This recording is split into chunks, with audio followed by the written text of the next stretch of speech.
Hey everyone, what could you do with 10 USB ports and 108 watts? Could you actually use it all?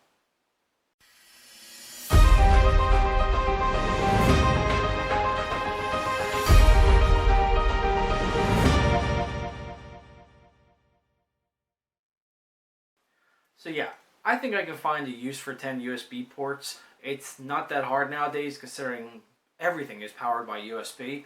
Now this unit was sent to me to take a look at and see if it's actually good or not. And on the front it says max power output 2.4 amps per port times 10 ports.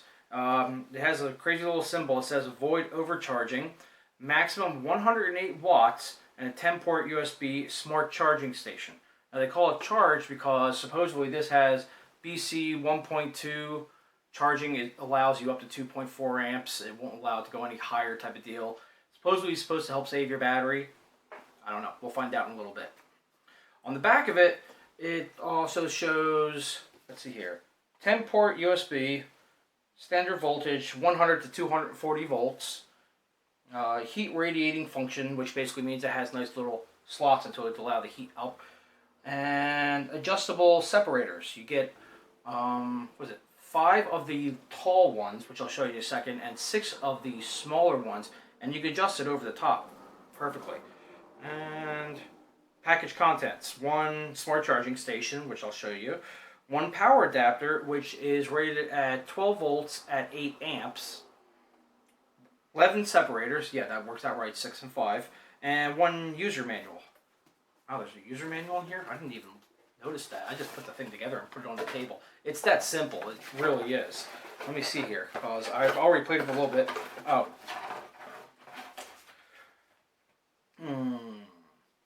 Yeah, that's your user manual right there. Then again, like I said, there really isn't much to it. You plug it in and you use it. There's nothing special to it. There's no buttons. There's nothing. Basically just says how to put the slats in, and it has 3 FAQ questions on the back of it, which are inconsequential for right now. So, yeah, it doesn't really need a manual whatsoever.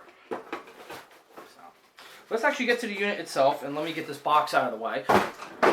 Woohoo! Okay, so you get 2 basic things with it. They give you a 3-foot, roughly, AC cord that plugs in, plugs out. It's a standard 3-pin. You might see on like a laptop brick. The brick itself, like I said, is rated for 12 volts output at 8 amps, and goes to, I'm guessing, a 2.1, 2.2 barrel jack. And in case anyone's wondering if you want to power it differently, it is positive in the center, negative on the outside shell. So it's like 95% of everything else. So let me go ahead and plug this in, and then we'll get to the unit itself. I got a nice little green light on here saying yes, it's got power.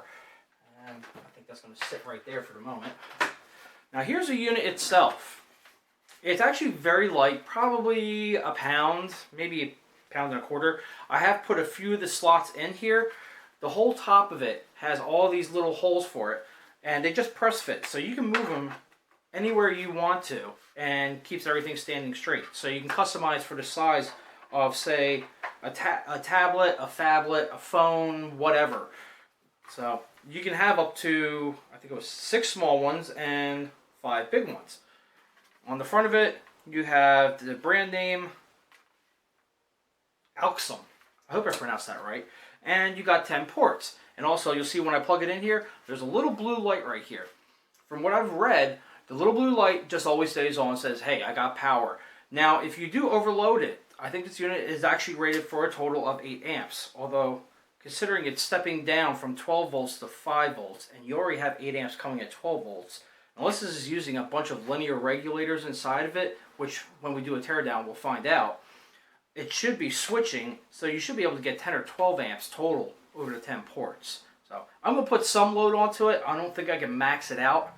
And here's your little breathing holes and your barrel jack. So let's plug it in. And it's on. It's dim. I really don't know if the camera can pick it up, but there's a little blue light. It's sitting here constant. So I'm going to bring the camera a little bit closer, and we're going to load it up and see how well it works. Okay, so I got 1, 2, 3, 4, 5, 6, 7 USB cables hooked up, not hooked into anything yet. And I also have a USB charger adapter plugged in here. And I can see right now the resting voltage is around 5.09 to 5.13 volts. So that's within spec. It's great. I have my tablet sitting right here and the large ones. I got my phone sitting over here. Let's start plugging stuff in. I'm going to start with my phone because right now I believe it is pretty much dead. Yeah, 13%. It's had it. So, let's see here. There's one. Oh, blink. It's happy. And looks like the voltage came up a little bit. It's kind of hanging more around the 5.13 volt area now. Let's plug in the tablet.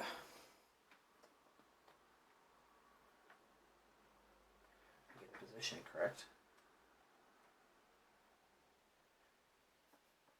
There we go. Let's double check.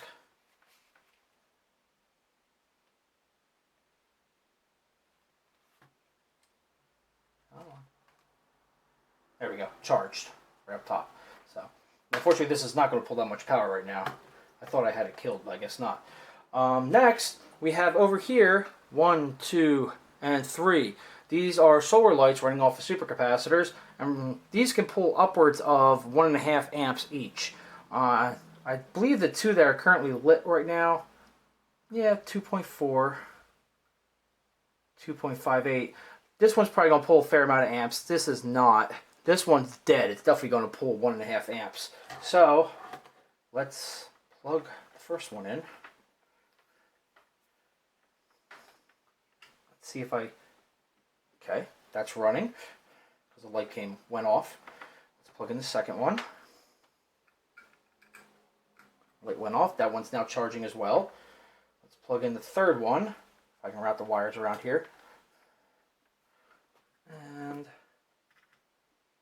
that is definitely charging because it's dead. So now I have 5 units plugged in, and I got 2 more I can do. One will be, and this will pull an amp when it's on. I did a review on this previously. It is the Kamashi little LED light. So this works nicely.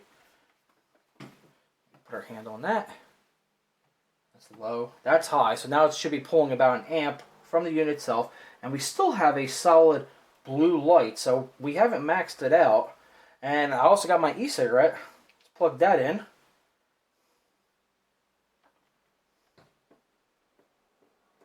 And this cord is a 10-foot cord, so it might not like it. I don't know.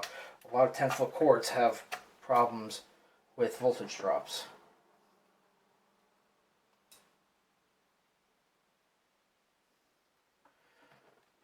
Let me just try another cord real quick. I think that cord might be bad. Oh, that charged up enough to light up a little bit.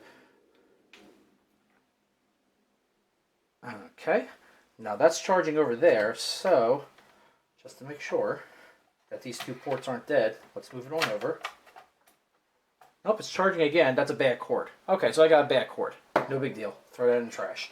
So, fortunately I ran out of USB cords, so I got 6 units currently powered. This is pulling a 0.5 amp. And we still have a solid blue light, if you can see it. Should be right down here.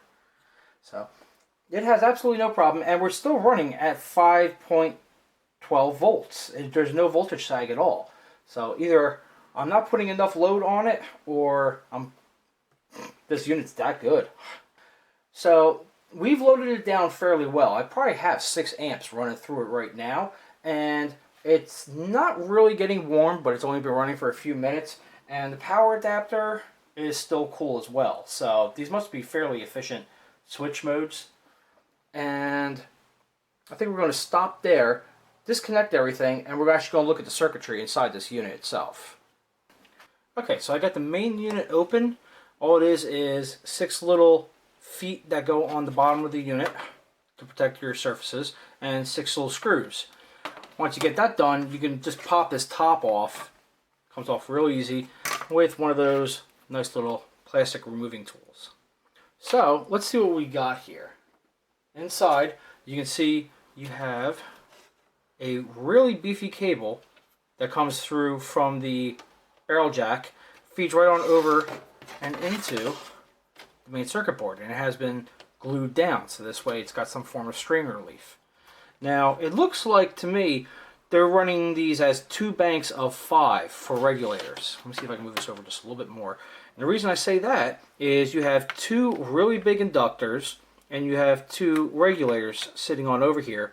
Plus, you also have 2 little, I guess they're 1, 2, 3, 4, yeah, DFN 16 chips. One right here and one right there, controlling each set of regulators to give you your 5 volts.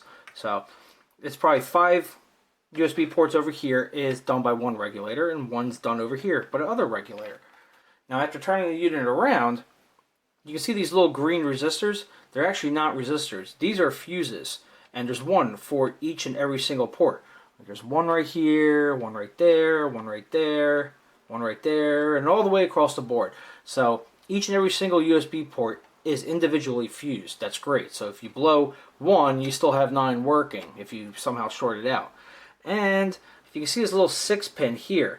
Each port also has this little 6-pin, and that is tied to the 2 center pins, your data pins on the USB, and that allows, say, an Apple or Samsung to communicate with that chip, and the chip will say, yes, you can pull the maximum amount of power available instead of just sitting there at 100 milliamps. So that's about as smart as you're really going to get right there.